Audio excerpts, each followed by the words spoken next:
Nazca, a remote desert plain in the Peruvian Andes, may hold the key to an ancient puzzle. On January 5th, 1973, we reported the possibility that the lines and figures etched on the mysterious plain marked the site of a landing made by astronauts thousands of years ago.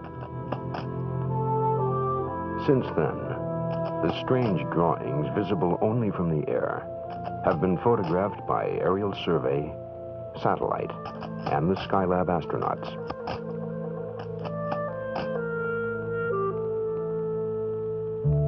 The lines at Nazca, when added to the evidence of other sites around the world, indicates that the Earth may not merely have been visited by ancient astronauts. It may, in fact, have been colonized by them. There are marks that have been left by past civilizations to indicate the presence on Earth of explorers who came across the divide of space.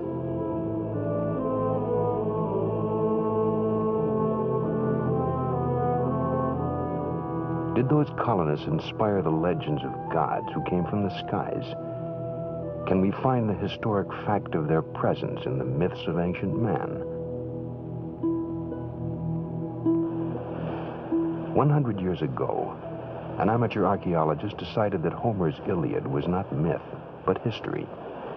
He followed the epic account through the Aegean Sea to Asia Minor, and there he found the ruins of the lost city of Troy.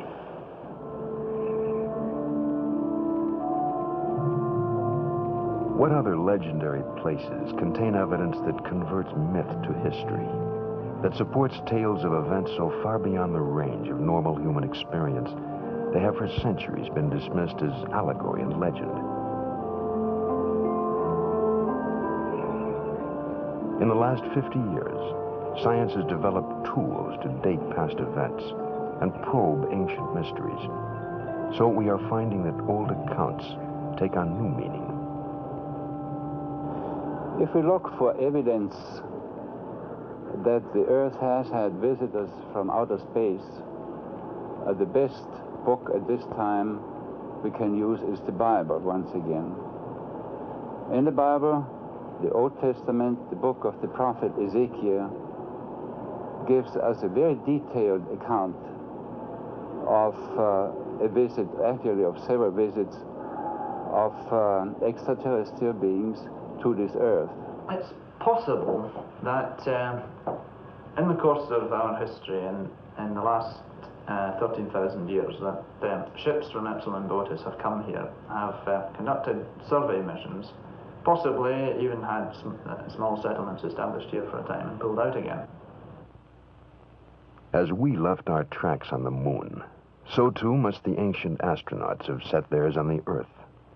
If so, where is the evidence of their presence? Where are the artifacts they have left behind?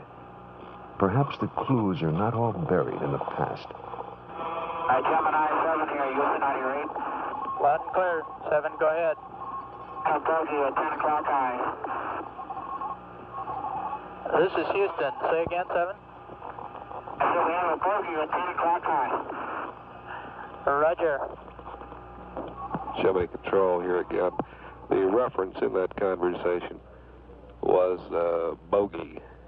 It was Borman who reported sighting the bogey.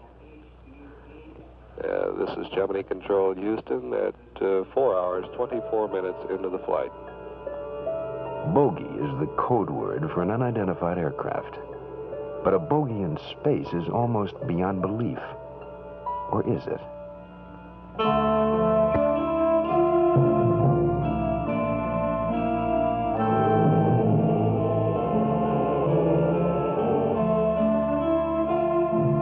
The following program speculates on what might have happened. It is based on established facts, but it is not a news report.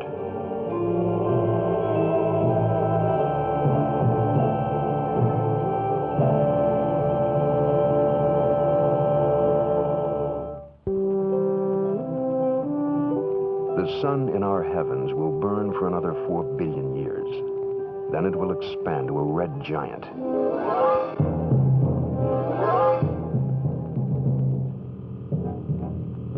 It has happened elsewhere. Many suns in the universe have died. Somewhere in space, an advanced civilization may have seen the end approaching and begun the search for a new planet that could sustain life.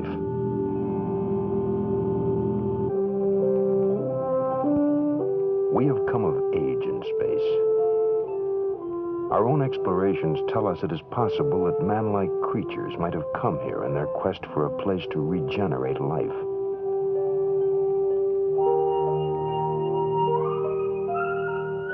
If they had come from an Earth-like planet, this Earth would have been an ideal new home. And here they might have landed, in the mysterious Peruvian Andes, near a lake called Titicaca. From the shore, the outline of Titicaca has no pattern. Only when viewed from space does it take on the shape of a jaguar about to pounce. In the ancient language of the region, Titicaca means Stone of the Jaguar. Was it named by arriving space colonists? An arid mesa called the Altiplano fringes Lake Titicaca. On the barren, windswept plain, the air is thin, and corn does not grow. It is a harsh environment. Yet there is reason to believe that here, long ago, a colony was established by visitors from another planet. It is possible that the first inhabitants of the Altiplano are our dim and distant ancestors. We may never know what actually occurred here. Most of the traces have been obliterated. The Inca, who dominated this part of the world, erased the histories of the regions they conquered. But in the mounds, rubble, and broken walls of an Andean plain lie the ruins of a once great city. Called Tiahuanaco, it stands mysterious and unexpected at 13,000 feet above sea level. It might have housed the most advanced civilization of ancient times. Long before the Inca arrival, Tiahuanaco was a reality, and the question arises, how much did the Inca take away in plunder, and how much in technology? The Inca did not build Tiahuanaco, nor did the ancestors of Indians who now live on this desolate mountain plain. Who did create this city?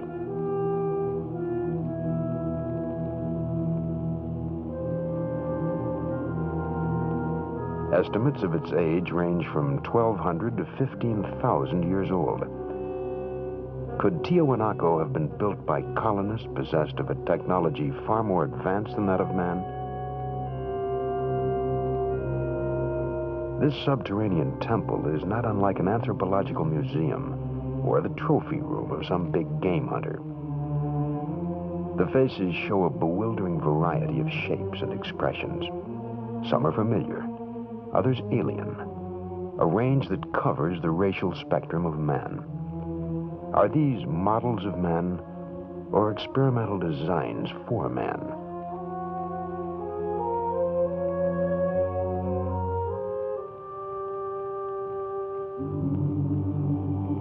Grim helmeted carvings found in South America seem to trace their inspiration from the Tiahuanaco monolith. In 1927, the carvings were interpreted as an account of the Earth's original capture of the moon. The theory was dismissed as nonsense, but after 7 Apollo flights, there has emerged a similar theory that the moon has wandered into our solar system, only to be captured by the Earth. Of all the mysteries at Tiahuanaco, none loom quite as large as a monolithic archway called the Gate of the Sun. Cut from a single block of andesite, it weighs at least 10 tons. Beyond the twin questions of how it got here and how it was cut by people who did not possess metal tools, is the mystery of the strange creatures that run across its face. For the carefully chiseled lines depict birds that never flew in the skies above the Earth. The most arresting features are the eyes, which are composed of still another creature, figures barely discernible, but nonetheless familiar to us as space-helmeted astronauts. No less mysterious are the eyes of the god atop the arch. 2 tears are deeply etched into his cheeks, and no one can say why the sun god of Tiwanaku weeps. So it stands, a brooding, mysterious ruin, atop a desolate mountain plateau 13,000 feet in the air. Was it built by those who came to make a new home of planet Earth?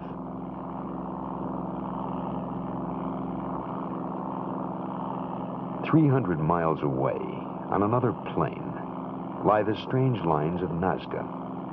Nazca may have been a landing field, a base camp from which ancient astronauts took off to explore the planet they had found.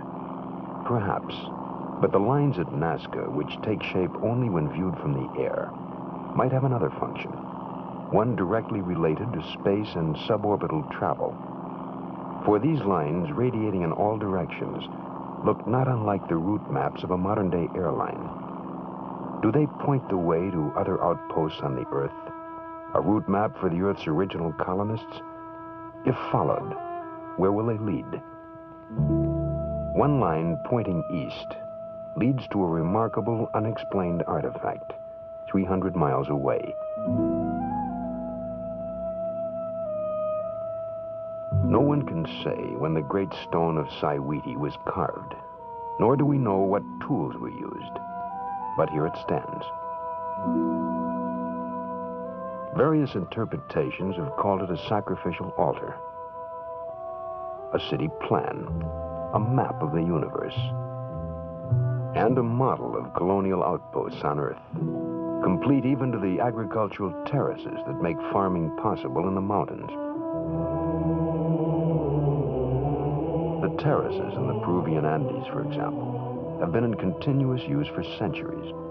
They reach upwards to the ruins of an ancient city, complete with temple, astronomical observatory, and a fortress to guard the crops. Did the founding colonists design these mountain stepping stones for settling the planet?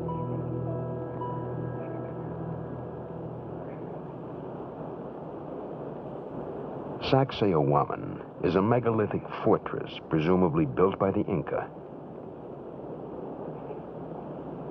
The snake marks a stone so heavily magnetized, it will cause a compass needle to spin wildly. Legend says the Inca kings received a special power from this stone. With it, their empire spread from the Pacific coast to the Amazon jungle, leaving a record of accomplishment wrapped in enigma.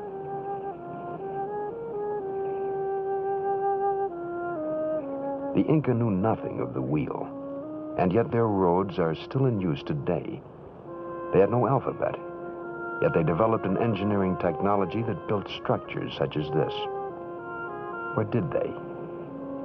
Were they creators or inheritors? Descendants or beneficiaries of a civilization and culture transplanted to the Andes from somewhere else? Sacsayhuaman is built of enormous blocks of stone, cut and beveled to fit together with micrometer accuracy. No one has even a clue as to how these blocks, some weighing more than 100 tons, were quarried, shaped, transported, and set into place. 35 feet underwater and 1,000 yards off the northern shore of the island of Bimini in the Caribbean, there is another wall.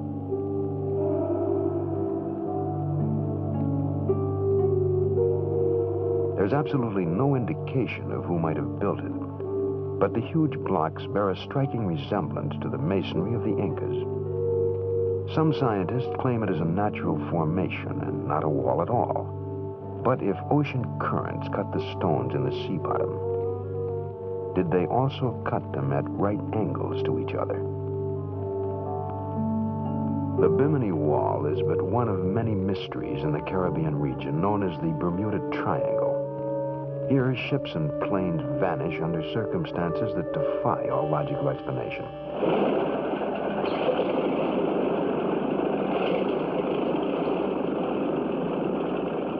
Just after the close of World War II in December 1945, 5 Navy fighter planes vanished without a trace, leaving a mystery that remains unanswered today. Their disappearance has been the subject of a 25-year investigation by magazine reporter Art Ford.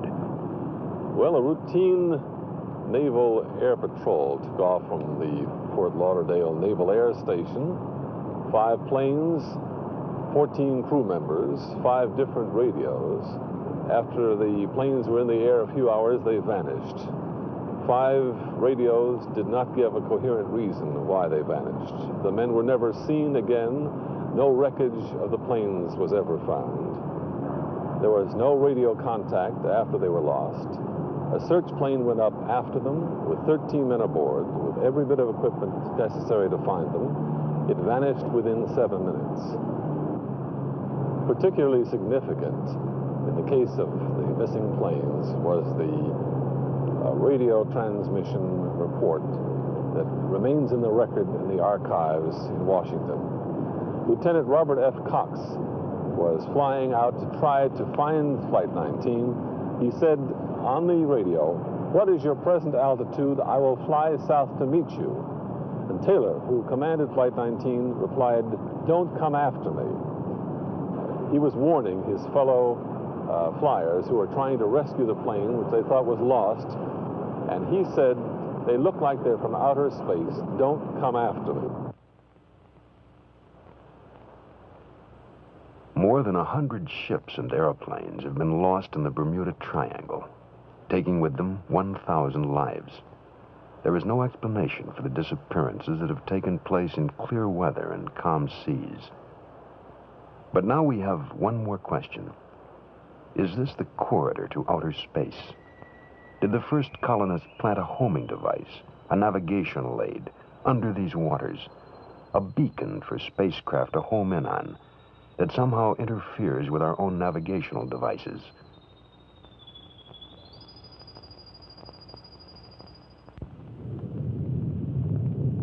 In the beginning, the Earth was a place of violent geologic change. Volcanoes thrust mountains upward. Islands were created and destroyed in the violent birth pangs of our world. In this same underwater volcanic cauldron, life may have had its beginnings. The principal basis of life is protein. The process by which life might have originated from inert chemicals is the subject of experiments by Dr. Sidney Fox at the Institute of Molecular Evolution at the University of Miami. What's happening here is a splashing on a hot zone where the temperature is above the boiling point of water of a mixture of amino acids, water, and other volatile material. At this temperature, the water vaporizes, the volatile material leaves, and the small amino acid molecules join together to form long protein-like molecules. These protein-like molecules, or as we call them, proteinoids, upon simple contact with water in the laboratory, produce what is a kind of minimal cell. The product of Dr. Fox's experiments, cells born in a test tube. They challenge all traditional concepts of life on Earth. In our view, the formation of primordial cells on the early Earth must have occurred many times, many places. If the conditions were right, we see no reason why this process could not occur elsewhere in the universe. There are other theories that attempt to explain the origin of life. The Earth is 4.6 billion years old, but the universe in which it is placed is far older, perhaps 13 billion years old. Time enough for uncounted species to rise, create civilizations, and scatter them across the universe, reaching even a small out-of-the-way planet called Earth. Dr. Leslie Orgel is a biologist at the Salk Institute in California.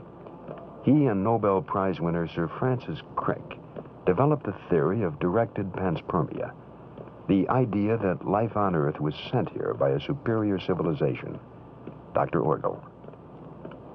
In the 19th century, there were two theories about how life could have got to the Earth from outside. One theory, which was due to Lord Kelvin in England, said that life arrived as a spore carried on a meteorite. And the other theory, which was popularized by Arrhenius in Sweden, suggested that a spore could have been blown directly from a planet on another solar system all the way to the Earth. Now, in the last 10 or 20 years, it's become more and more clear that these theories just won't work, that a spore coming from outer space would be destroyed by radiation long before it got here, and a meteorite probably could never escape from another solar system.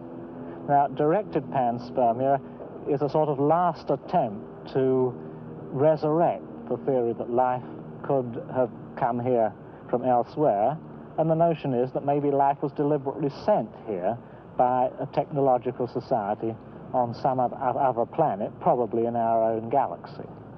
If life had arisen on the Earth and evolved spontaneously here, it seems at least possible that we would have many very different forms of life competing with each other.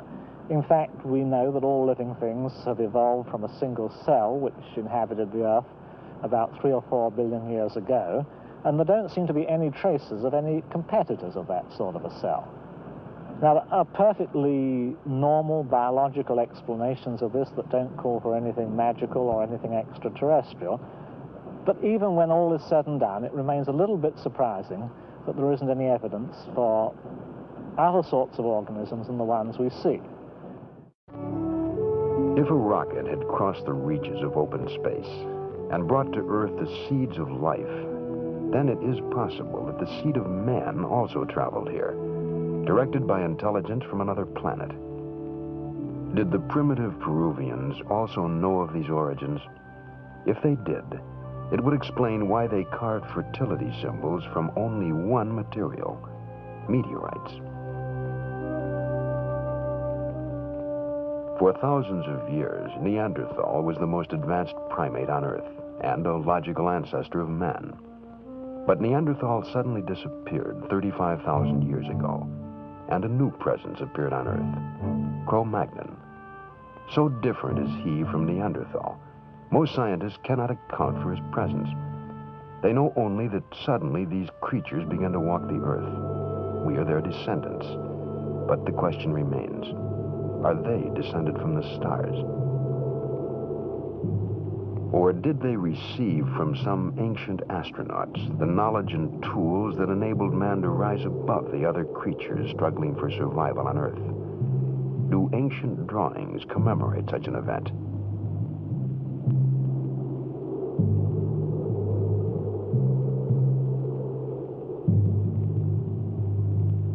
Furrows in the California desert are merely scratches when seen from ground level.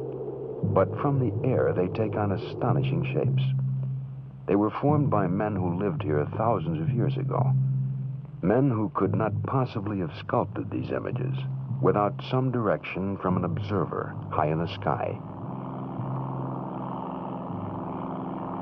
All over the world, men have cut, shaped, and gouged the earth to create images that could only be seen from the heavens. Thousands of years ago, someone carved remarkable earth drawings on the English hillsides. Were they placed there in tribute to some distant forebearer who came from space? Is that why man first turned his eyes upward toward the gods in search of his primal beginnings, and in the process began to question and learn of the gigantic forces at work in the universe?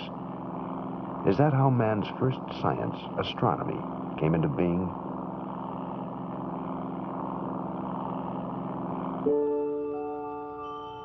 In the ancient world, there were no more accomplished astronomers than the Babylonians. Their cuneiform tablets mark the phases of Venus, the 4 moons of Jupiter, and the satellites of Saturn. None of these bodies or events can be seen without a telescope, a device invented 3,000 years after the tablets were carved. In the shadow of the Acropolis stands a 2,000-year-old observatory called the Tower of the Winds. Among the best preserved of all classical Greek buildings, the tower had frustrated archaeologists for years with the mystery of what it once had held. An early Greek text spoke of an astronomical clock mounted inside the tower. But how did it work? What did it look like?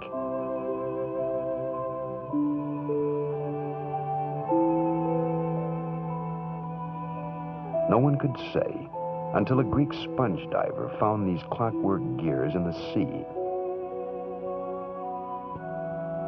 Scientists estimated the gears had been built about 80 BC. Moreover, they determined that these plates and dials had been part of an extremely complex piece of machinery that had in fact been mounted in the Tower of the Winds. Finally, they concluded that it was an astronomical computer used to calculate the motions of the stars and planets.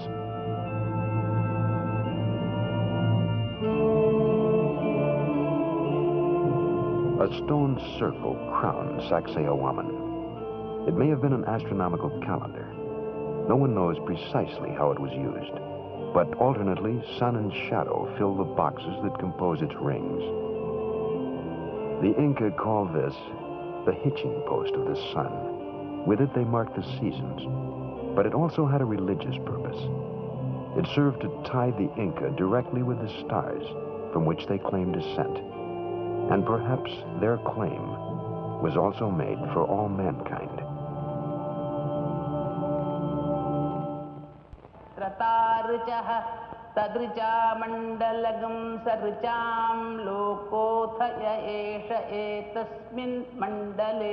To some scholars, the world's oldest source of wisdom is in India.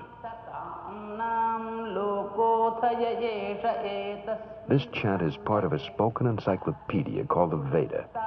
It is at least 5,000 years old and may represent the oldest body of technical knowledge known to man, with references to television, atomic energy, and interplanetary travel. Committed to paper 400 years ago, it is still the target of intensive research by scholars such as Padmasri Sivaramamurthy, the director of the National Museum of India. In ancient India, as all over the world, they had a desire to travel in the sky. We have the aerial car of the god of light Surya mentioned in the Rig Veda itself.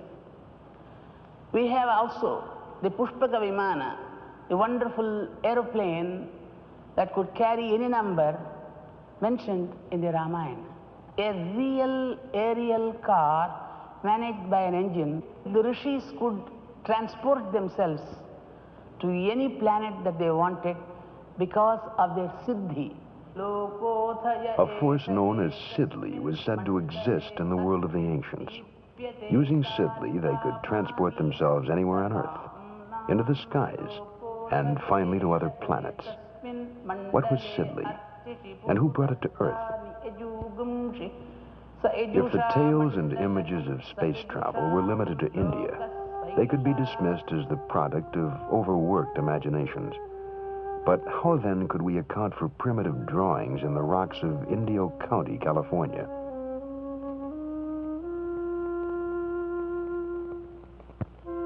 In the 20th century, we accept the existence of spacecraft. What event could possibly have inspired this 14,000-year-old drawing of a spaceship landing on the Earth? On a rocky plain in the Andes called Toro Muerto, hundreds of petroglyphs depict the same scene.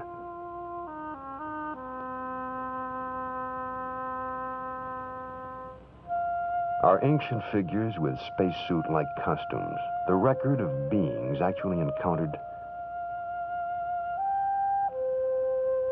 And where did the Indians of Colombia find models for these golden helmeted figures sculpted more than 1,000 years ago?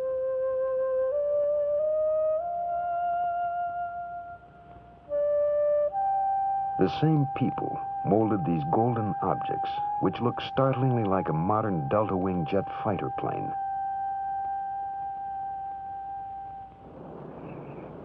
Could flight have played a role in the construction of this rocky fortress in Peru? Called Ollantaytambo, it spans a pass through the mountains that link the jungle with the sea. The Inca builders were accomplished stonemasons who built a chain of fortresses across the Andes. Nowhere is there an explanation for the technology used to carry enormous pink slabs, each one more than 60 tons, from this mountain where they were quarried, across the river and valley, and then 10,000 feet up the face of Ollantaytambo.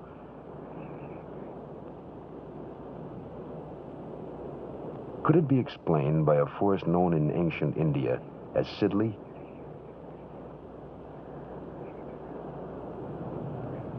Cuzco, once the capital of the Inca Empire, is a mixture of Spanish and Inca architecture. The walls of this street contain a stone that has 12 angles cut within it. So tightly do the stones fit that no mortar was ever used to join them together, and not even a knife blade can be slipped between the joints. The wall once formed a part of an Inca temple of the sun. The Spanish conquistadors used the walls built by the Inca as the foundation of a church. In 1950, an earthquake shattered Cuzco, virtually destroying the church.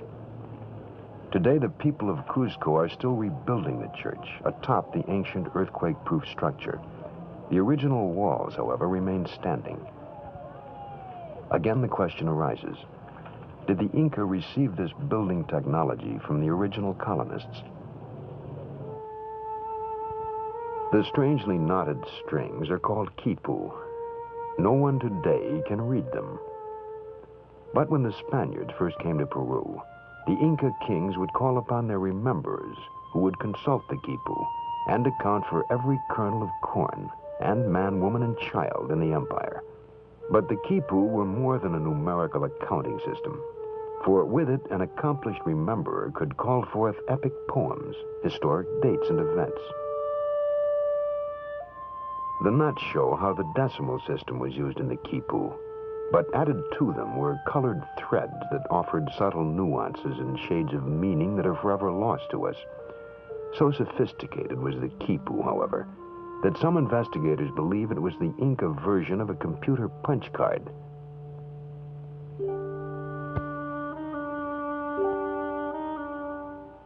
An enormous crystal was placed in a Mochica grave more than 1,500 years ago. It is among the hardest of all minerals, yet it was cut, polished, and shaped by a technology that theoretically could not have existed at that time. Other hands carved this skull. The British Museum calls it 15th century Aztec. But why would the Aztecs, who never created naturalistic art, suddenly render in crystal a skull? The bead is turquoise, another extremely hard gemstone. It is 1,700 years old and was probably part of a necklace or bracelet.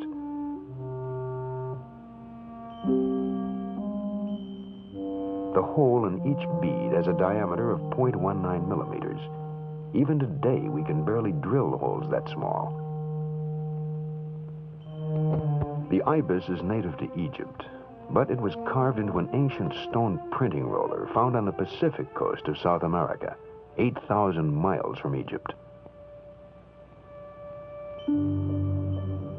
These 1,500-year-old pottery figures form a portrait collection that depicts the races of man.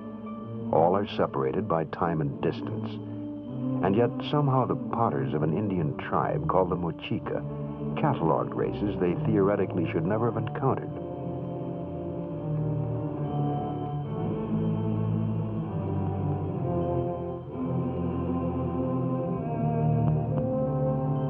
An iron pillar was forged 1,700 years ago in India. It confounds the laws of metallurgy. Too large to have been forged in one piece so long ago, it is rust-free after 1,700 years. No less remarkable, although a mere 700 years old, is a rust-free iron tooth. Found in a Peruvian grave, it seemingly is as functional as any modern dental prosthesis. Other graves yield the suggestion that the ancient Peruvians were accomplished neurosurgeons. At the Cuzco Archaeological Museum, Dr. Fernando Caballesi, professor of neurosurgery at the University of San Marcos, demonstrates. These skulls here are a just a very small sample of the tremendous amount of skulls that were found in the graves of the ancient Peruvians. I think that all in all, we have studied more than 10,000 skulls that have been unearthed. Now, these are some of the instruments that they used. This is called the tumi knife, which was used this way just to open the scalp. This cannot be used in the bone. They used, to open the bone, they used other bronze instruments like this, just to pry up the bone, like here, prying up the bone. There are some other odd instruments like this, just to make these indentations. And there are at least 24 different other instruments that were used also. This one here is a very interesting specimen. It shows a very persistent surgeon. You find here that this man suffered 4 operations, and he survived every one of them. Either it was a very sick man or a very persistent individual who operated on them. But he was a very good technician, because after all, these areas, especially these 2 openings, are right over very, very dangerous sites that even right now, with all the techniques that we use now, we would just be very much afraid of operating in these sites. And this man really survived these operations. In Calca, near here, near Cusco, where about, I would say, 85% of these skulls show healed trephanations. 85% of survivals from skull operations is a pretty good and excellent result. At the Yerkes Regional Primate Center, scientists implant monkeys with electrodes.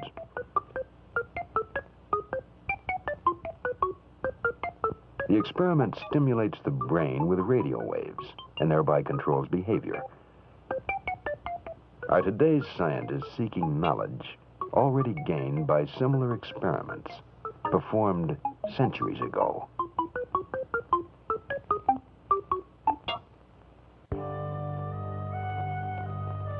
In 1947, a Bedouin boy found the first of the Dead Sea Scrolls in the caves of Qumran. At least 2,200 years old, they bring us closer to the original Bible than any other source, and contain clear references to holy ones descending from the heavens. While biblical scholars study the scrolls for their theological implications, other scientists have looked to the Bible for evidence of extraterrestrial visits to the Earth. An aerospace engineer at NASA's Marshall Space Flight Center, Joseph Blumrich, has found in the visions of Ezekiel a technical description of a spaceship. The prophet Ezekiel describes 4 encounters with spaceships. At first he saw clouds, fire, and he heard noise coming out from the sky, out of the north. And as the vehicle approached, apparently it came rather quite in his direction, he observed what he calls living creatures. What Ezekiel calls the living creatures had straight legs and round feet, or calf's feet, sometimes they're called. And it was the description of these landing legs that made me take the book of Ezekiel serious from an engineering point of view. I have had the opportunity about 10 years ago to work with my group in my office for the development of such a landing gear for an unmanned lunar landing station. For that hypothetical vehicle, we developed the landing gear and what we call the footpad, and what Ezekiel would call the round feet.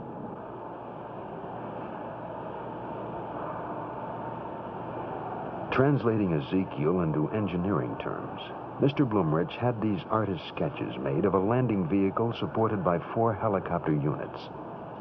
One of the interesting examples of Ezekiel's ability to observe and to describe are the faces he sees on these living creatures. He sees 4 of them, an oxen, an eagle, a man, and so on. They are located at the top of these helicopter units, and consequently they contribute to his impression of having some living creatures in front of him. What they actually are is quite interesting. Now, some helicopters, and particularly in this case this one, needs protection, just some hood around to protect them against dust or weather and so on. And such sheet metal structures will have cutouts, will have humps in order to accommodate levels or rods which are below them. And they do have, they may have the distinct appearance of faces. We have a number of such face-like structures, like for instance the Gemini capsule. Then we have very interesting feature that looks like a monster, and every one of the audience will remember to have seen faces in rocks, in old trees and tree stumps.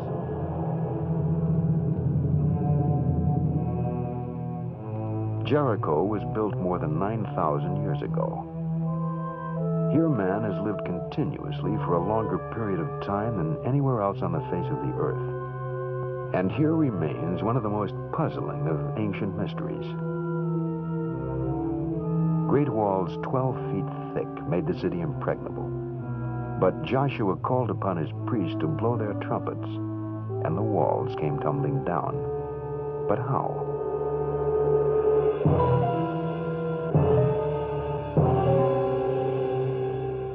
One theory holds that an earthquake tumbled the walls of Jericho, an earthquake that was part of an enormous planet-wide catastrophe.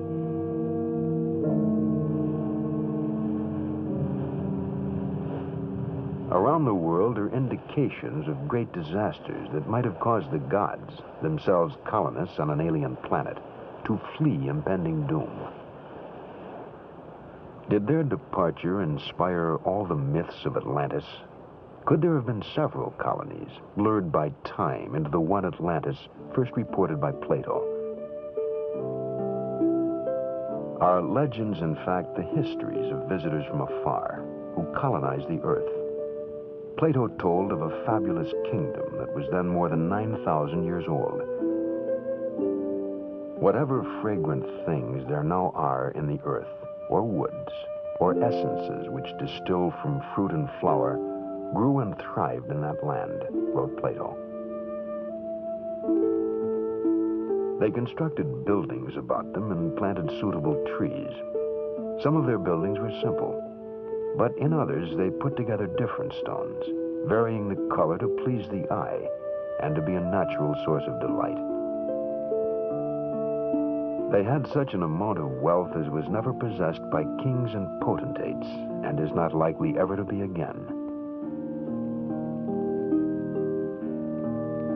The entire area was densely crowded and kept up a multitudinous sound of human voices and din and clatter of all sorts, night and day.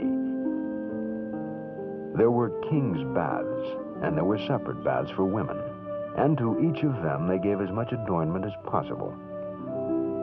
There were many temples built and dedicated to the gods, also gardens and places of exercise.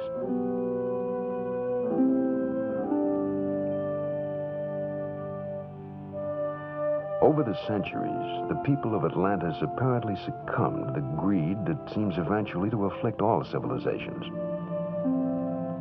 Their actions must have angered the gods, for Plato tells of Zeus calling them together to inflict punishment upon Atlantis.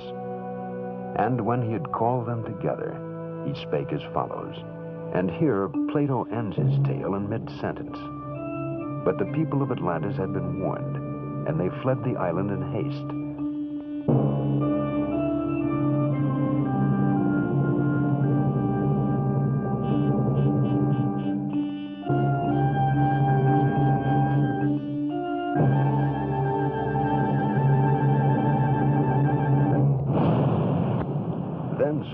have spoken, for the island was shattered by what may have been the most powerful volcanic explosion ever known. Immense tidal waves and earthquakes followed the eruption. Scientists dated the catastrophe at approximately 1500 BC. This same chronology coincides with biblical and other accounts from all over the world that speak of or hint at incredible natural disasters.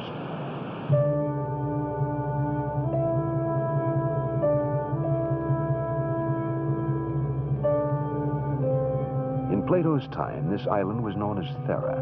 Today it is called Santorini. Was it also once the site of the fabled Empire of Atlantis? We may never know, but the ruins of some ancient civilization are here, buried under a 250-foot layer of ash and pumice that covered the island 3,500 years ago. Was this the end of the beginning? The moment when all advanced forms of technology and culture vanished from Earth? Could their destruction be remembered now only as myths? Might such myths extend even beyond the Earth to incredibly dim memories of catastrophes suffered on other planets? Light years from our sun, in the constellation of Bootes, there is a red giant called Epsilon. It is circled by a planet that may once have supported life. Some scientists believe that a space probe was sent from that planet toward the Earth. They believe the probe received these signals in 1927. They were the first radio signals sent from Earth into space. These echoes have a different delay pattern. There is no natural explanation for the difference. Duncan Loonan, of the British Interplanetary Society, has interpreted the echo pattern as a message from the space probe, a message from a dying planet in Epsilon Bootes. The star has become what we call a red giant. If we look at this painting here, it can illustrate the point. What has happened is that the star has exhausted its reserves of hydrogen in its core. In this situation, the inhabitants of the planetary system would find themselves in real danger. Their own planet would get hotter. In time, all the planets would get very hot. They would have, in other words, to perfect first interplanetary and then interstellar travel in order to get away from the sun. So the probe then came to the Earth. It came to the solar system. It located the Earth. It came into orbit around the Earth, and it began looking for signals, intelligence signals from Earth that would indicate the presence of intelligence. All the star maps, all the diagrams that I've interpreted as star maps, seem to confirm this indication that it was about 13,000 years ago that the probe got here, and it had finally been activated by our radio signals in the 1920s. Was it doing it because it was signaling home that it had been activated? If so, and if there's anyone there to hear it, perhaps in about another 150 years we could expect to hear something from these people. It's possible that in the course of our history in the last 13,000 years that ships from Epsilon Bootes have come here, have conducted survey missions, possibly even had small settlements established here for a time and pulled out again. It is possible that visitors from Epsilon Bootes arrived 13,000 years ago. Perhaps a city in Peru, abandoned 3,000 years ago, was the base. It once held 100,000 people. Why did they flee?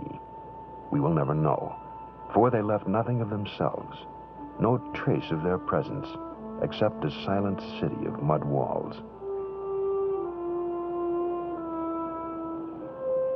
Might they have been colonists recalled to base in the face of an impending catastrophe? What happened here, on this windy plain, halfway between the sea and the sky? The only witness is a mute stone god who looks out at the ruins of a once great civilization and weeps. It has been estimated there exist 50,000 civilizations more advanced than the one we know. If only one of those civilizations saw its sun dying, it could have seeded the Earth. Someday, somewhere in the galaxies, we may encounter life that is remarkably similar to ourselves, and we will be able to confirm that the faint traces of ancient mysteries are the imprints of our ancestors from space.